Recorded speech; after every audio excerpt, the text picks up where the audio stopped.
అన్నదాత వ్యవసాయ కార్మికుడు అప్పులలో పడి సతమతమవుతూ అన్నదాత వ్యవసాయ కార్మికుడు అప్పులలో పడి సతమతమవుతూ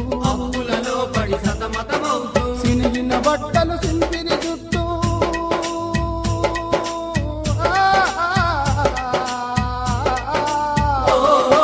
సినిగిన బట్టలు సింపిరి జుట్టు ఈసడించుకొని వీడికి పోయి మేలు రకములు అమ్ముతాడమ్మా సందమా రైతు తాలు రకములు తింటాడమ్మా సందమా రైతు తాలు రకములు తింటాడమ్మా సందమా